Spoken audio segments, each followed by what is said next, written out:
Saya pribadi melihat ada kekuatan Tuhan di balik pribadi yang luar biasa ini. Ada Tuhan Yesus yang dihadirkan. Tuh, saya ngomongnya aja sambil merinding saudara-saudara. Kita nggak terfokus pada popnya gitu ya. Mau wujudnya kayak apa, tapi sebagai simbol kehadiran Tuhan. Ada Tuhan Yesus yang dihadirkan di balik kehadiran Paus Fransiskus ini. Salam damai sejahtera saudara-saudaraku terkasih pencinta firman Tuhan. Berjumpa kembali dengan Bible Learning with Father Joseph. Saudara-saudaraku, bagaimana kabar Anda hari ini? Video kali ini masih melanjutkan tentang kedatangan Paus Fransiskus ke Indonesia. Saudara-saudara, bagaimana kesan Anda? Saya tanya sekali lagi setelah kemarin menyaksikan Misa Akbar di Gelora Bung Karno. Bayangin saudara-saudara, ada 90.000 lebih umat Katolik yang hadir di situ merayakan Ekaristi bersama Paus Fransiskus di Gelora Bung Karno maupun di Gelora Madia. Luar biasa. Saya mikir ya, 90.000 orangnya banyak seperti itu. Sementara di bulan September 2024, subscribernya Romo Yosef itu ada 420-an ribu. Berarti kan ternyata banyak juga ya subscribernya Bible Learning. Saya bersyukur pada Tuhan, luar biasa. Kemarin ketika saya pergi ke Gelora Bung Karno, memang saya sedikit terlambat karena itu sekitar jam 1 saya baru datang. Itu wah, begitu banyak antusias anak sekolah, biarawan, biarawati, romo, suster, umat, mau yang muda, mau yang sudah sepuh, yang di kursi roda, luar biasa. Saya nggak melihat yang murung, semuanya semangat mau ketemu Paus Fransiskus katanya. Nah, waktu itu saya harus melewati berpapasan dengan rombongan demi rombongan. Wah, itu saya udah diulek gitu. Romo Jo, foto sana sini, foto sana sini. Itulah yang membuat saya terlambat karena kelamaan kebanyakan diajak foto. Tapi nggak apa-apa, saya senang berjumpa dengan Anda. Coba yang kemarin berjumpa dengan saya di Gelora Bung Karno, tunjukin diri Anda di kolom komen. Saudara-saudaraku yang terkasih, jujur ya, begitu melihat begitu banyaknya orang, saya cuma bilang begini, luar biasa ya orang Katolik pengikut Kristus ini, tertib, ya apa enggak? Sejak jam 12 itu sudah penuh, padahal misalnya nanti jam 5, bayangin coba, penuh tapi rapi, sesuai dengan warna kaosnya. Ada yang warna biru, ada yang warna hijau, ada yang warna putih, ada yang warna-warni. Kalau Anda kemarin pakai baju apa coba yang ke Gelora Bung Karno?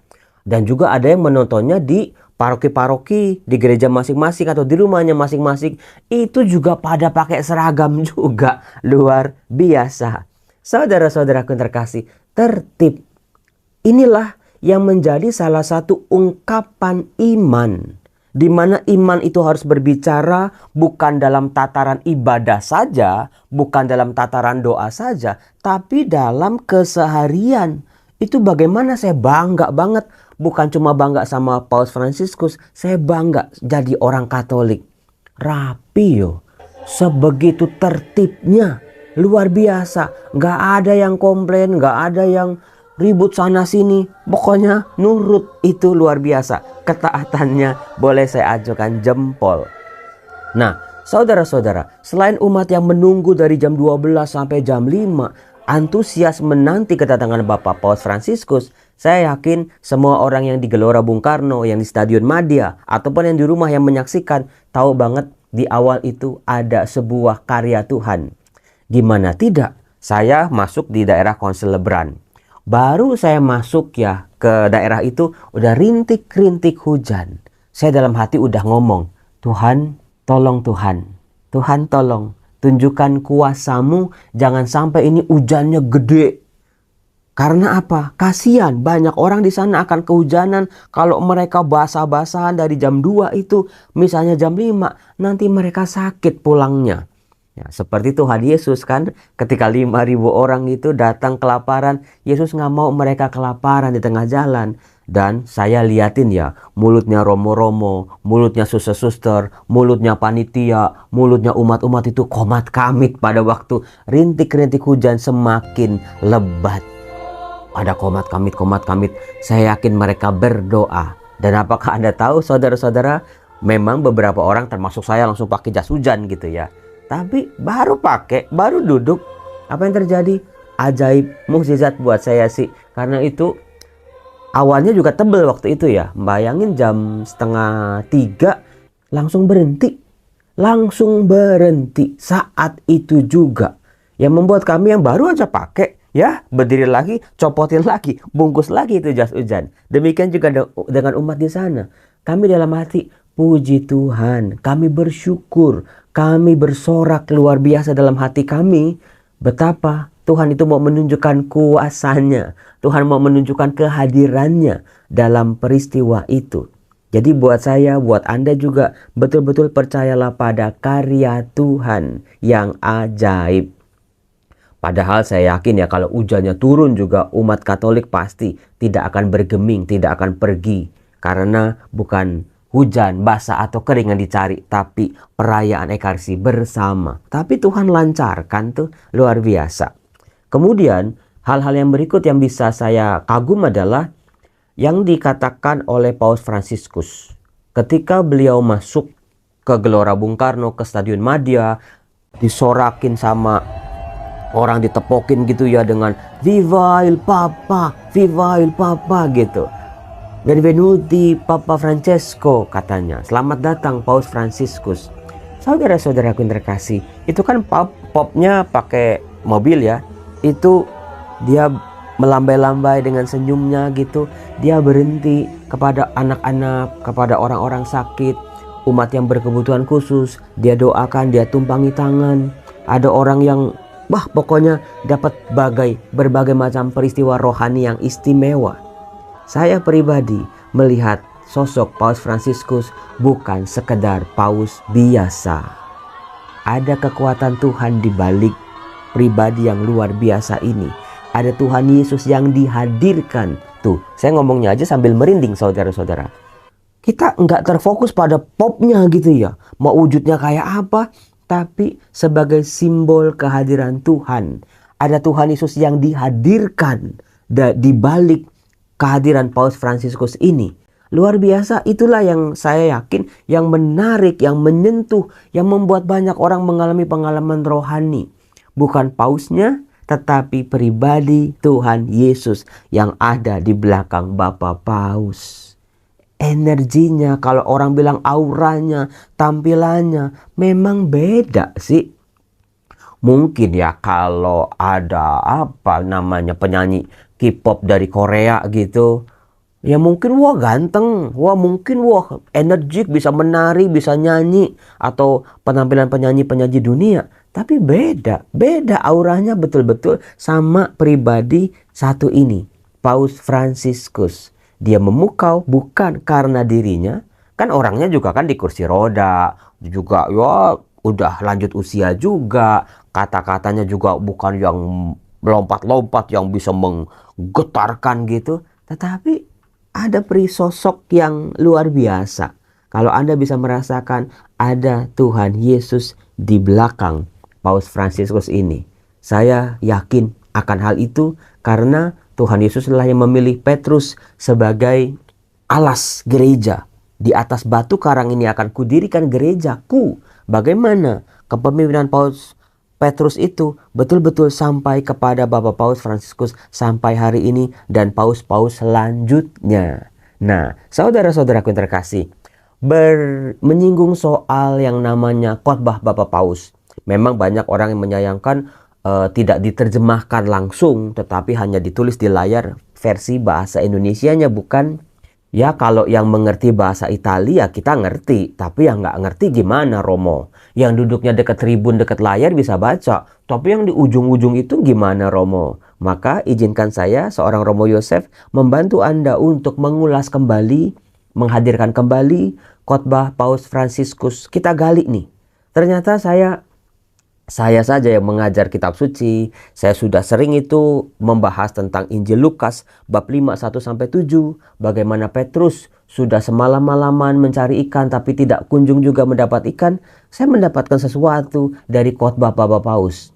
Meskipun kan khotbahnya seolah-olah membaca ya. Beliau membaca gitu pakai bahasa Itali, ya suaranya nggak kenceng, nggak menghentak-hentak gitu. Ya biasa aja beliau membaca, tapi saya menemukan sebuah tafsiran baru. Saya sampai catat di dalam handphone saya itu rete vuoto, bahasa Itali, rete vuoto, yaitu jala kosong.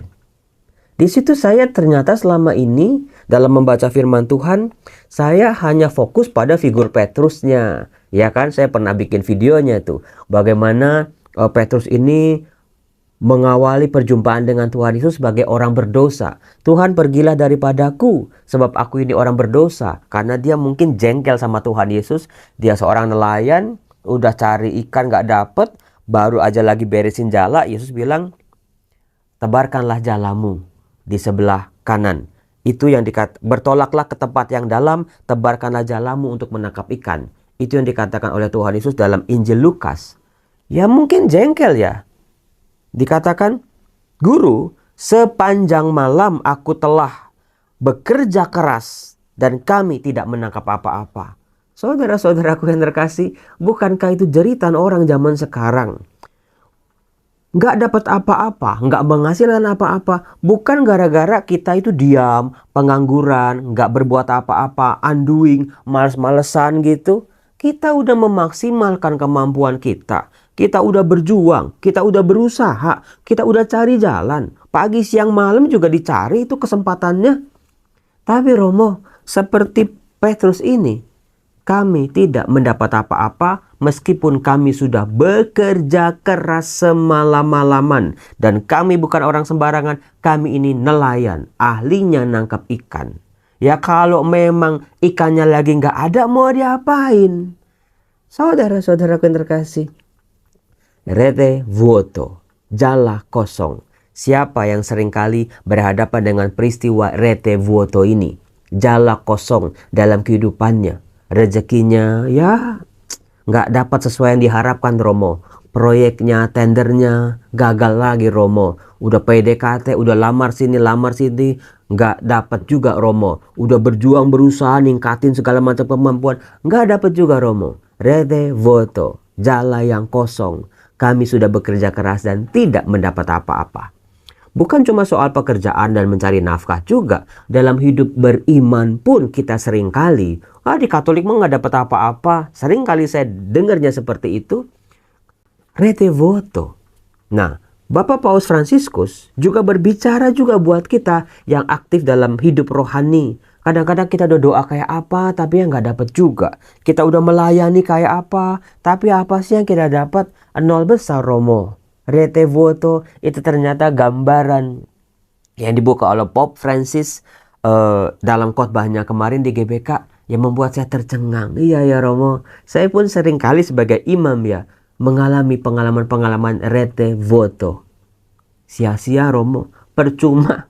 Saya udah berkorban, saya udah kerja keras, saya udah gedebuk-gedebuk, nol hasilnya. Ya kemarin cari kontrakan, 20 kontrakan dari pagi sampai malam saya kelilingin.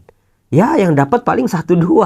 Untung itu masih bisa dapat 1-2 daripada kosong sama sekali, bukan?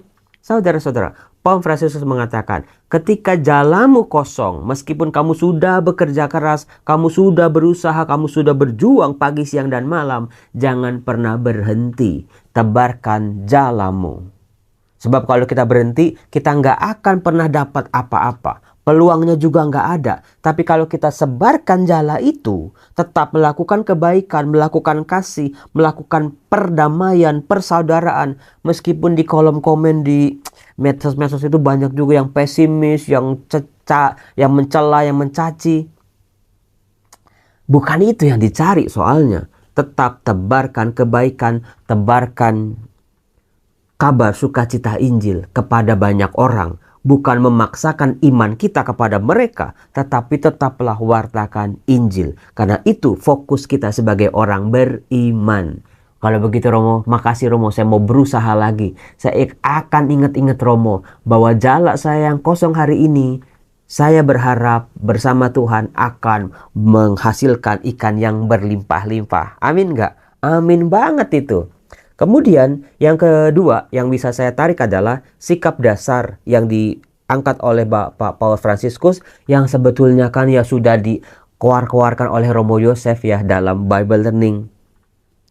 Dua sikap dasar orang beriman. Yang pertama, dia harus mendengar firman.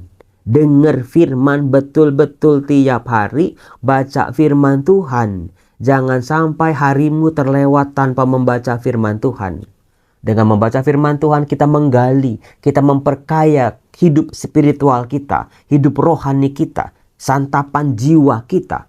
Lalu yang kedua, menjadi pelaku firman. Pribadi-pribadi, agen-agen, atau pribadi yang menghidupkan firman itu. Bukan hanya teks hitam di atas putih, tapi sungguh menjadi nyata. Bisa terdengar, bisa terlihat, bisa dialami oleh orang-orang di sekitar kita selain oleh diri kita sendiri. Jangan bermain drama dengan kerohanian kita, dengan jubah kita, para rohaniwan, biarawan, biarawati. Jangan dalam hidup munafik bersandiwara di belakang lain, di depan lain. Itu ternyata pesan Paus Fransiskus. Nah, saudara-saudaraku yang terkasih, saya bisa angkat lagi yang ketiga, saudara-saudara. Bagus banget. Di mana yang ketiga? Dikatakan begini. Di akhir khotbahnya, Paus Fransiskus berkata begini. Fate chiasso, fate chiasso, fate chiasso. Itu berulang-ulang kali itu. Ungkapan fate chiasso adalah ungkapan dari bahasa Itali. Itu memang secara harafiahnya itu buatlah. Kita fate itu jamak gitu. Fate imperatif atau bentuk perintah. Fate buatlah.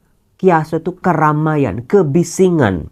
Memang kemarin kalau saya lihat orang yang ngerti fate chiasso langsung tepuk tangan. Wih gitu. Buatlah keributan, kegemuruhlah GBK ini. Fate chiasso adalah jangan sampai kunjungan Bapak Paus Fransiskus ini ya cuman kayak peristiwa biasa aja gitu. Beliau datang, gemuruh, terus beliau pergi, diem lagi.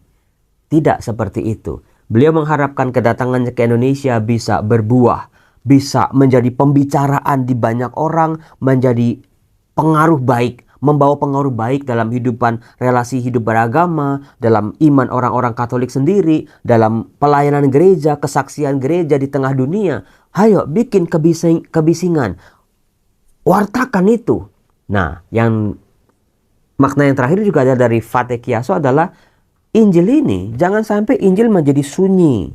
Injil diam, Injil tidak bersuara.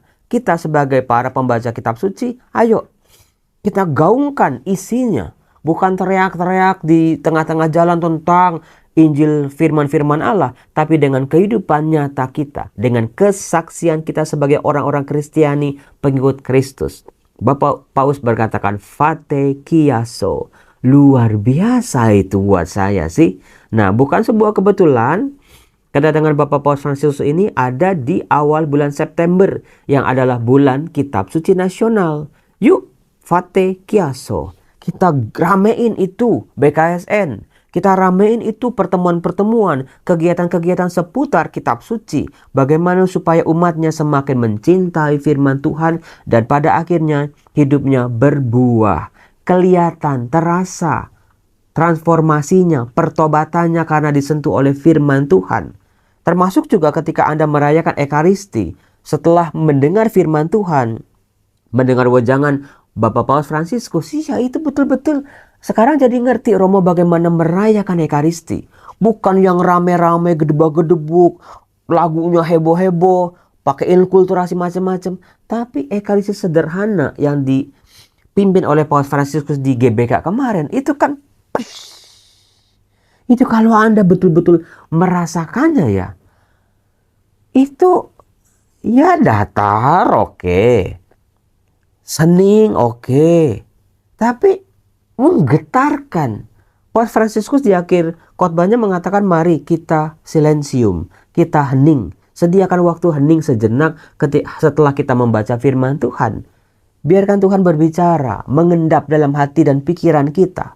Firman itu membersihkan pikiran yang kotor. Firman itu menata hati. Firman itu memberi energi kepada tangan dan kaki kita untuk bergerak.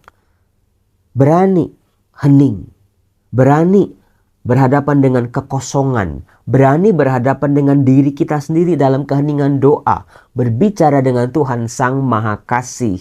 Itu yang luar biasa. Fate chiasso rete vuoto. 2 itu ya. Nah, yang terakhir dari saya adalah bagaimana yang berkesan juga ketika pulangnya. Jujur saya orang yang pesimis ketika, waduh ini gimana nih? Pulangnya gimana orang sebanyak itu? Kan kalau perginya kan ya masih terang, masih kenyang, masih belum capek, masih penuh energi, antusias. Tapi ketika pausnya sudah kembali, ini gimana nih orang mau pulang dalam keadaan gelap, lapar, capek, ngantuk mungkin. Tapi luar biasanya orang Katolik itu ya. Ternyata tertibnya bukan cuma datangnya doang, pas pulangnya juga. Itu yang membuat saya kagum. Waktu itu ada Romo Yus bilang sebagai MC, jangan kita langsung pulang buru-buru semuanya. Ada gilirannya. Itu nurut loh. Karena kita udah sadar kalau kita semua mau pulang. Siapa sih yang nggak mau pulang?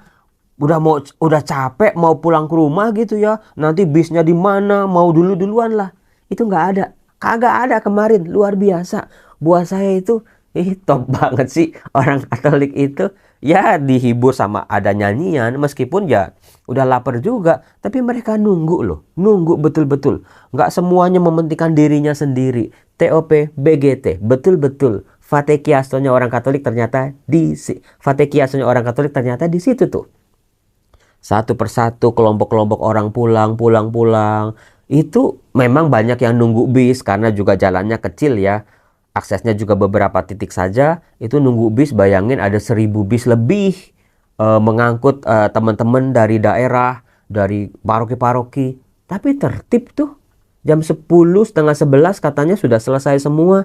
Dan yang membuat saya kagum adalah umat Katolik ini disapa sama petugas-petugas keamanan dari agama yang lain. Terima kasih. Wah, kita bangga banget, luar biasa. Ramah sekali. Penjagaannya juga ramah waktu itu. Keamanannya juga ramah. Nggak ketat seperti kalau orang mau masuk ke tempat yang gimana-gimana gitu. Bagaimana dari awal sampai akhir kita dijamu. Terima kasih untuk semua panitia, untuk Pak Jonan dengan jajarannya. Semua romo-romo, suster, orang-orang muda saya lihat yang banyak yang jadi panitia di situ. Terima kasih banyak. Kerja keras Anda semua luar biasa. Hanya Tuhan yang bisa membalas Anda. Buat teman-teman umat-umat yang dari luar Jakarta, Anda sudah sampai rumah belum? Sudah Romo, saya yakin pasti capek. Karena ada yang langsung pulang gitu ya. Ada yang ke Lampung, ke Palembang, ke Semarang, ke Jogja, pokoknya macam-macam dah itu. Ada yang langsung pulang pada malam itu juga. Sehat selalu, semoga kekuatan Tuhan yang dihadirkan melalui Pope Francis kemarin di GBK selalu membekas menjadi memori buat kita. Entah berapa puluh tahun lagi Paus mau datang ke Indonesia ya, Paus yang berikutnya kita nggak pernah tahu. Tapi kita yakin Tuhan menyapa kita, bangsa Indonesia, gereja, dan diri kita pribadi melalui kehadirannya yang sungguh luar biasa ini. Kita doakan Bapak Paus semoga sehat selalu dalam kunjungan-kunjungan, dalam karya-karyanya menghadirkan Kristus di tengah gerejanya. Salam, Tuhan berkati.